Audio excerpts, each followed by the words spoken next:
ដែលខ្ញុំស្រឡាញ់បែរជាធ្វើរឿងដែលថោកទោះបែបនេះដាក់ខ្ញុំពីក្រោយខ្នងធ្វើឲ្យខ្ញុំទ្រាំលែងបានកំហឹងឆេះរលរៀលពេញទ្រូងដោយសារមិនឆោស្នេហាកាក់ក្បត់ស្នេហ៍ក្បត់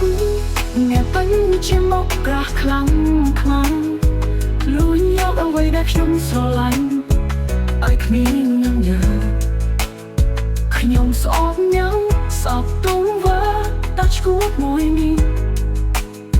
ថ្ងៃណាមួយណាំនឹងដឹងពីទំហំនៃការឈឺចាប់ដែលខ្ញុំមានខ្ញុំទុកចិត្តញ៉ាំទាំងពីរញ៉ាំដូចជាបងប្អូនតែអ្វីដែលខ្ញុំទទួលបានគឺការឈឺចាប់អត់ព្រំដែនទឹកភ្នែកហូរដល់កំហឹងលាយឡំជាមួយការខកចិត្ត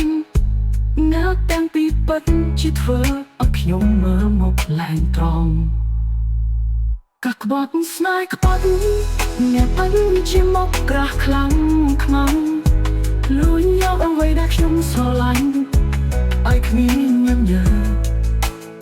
ខ្ញុំស្អប់ញ៉ាំសពទុំវើតែឈួតមួយនេះ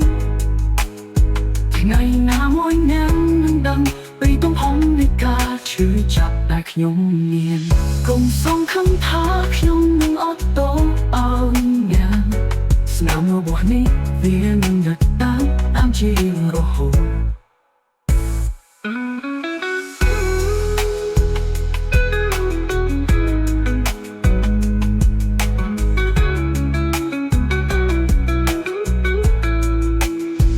កាក់ក្បត់ស្នេហ៍ក្បត់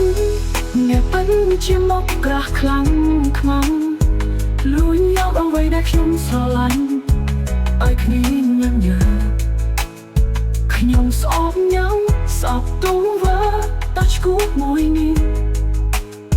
ថ្ងៃណាមួយណាំនឹងដឹងពីទំហំនៃការឈឺចាប់ដែលខ្ញុំមានខំហឹង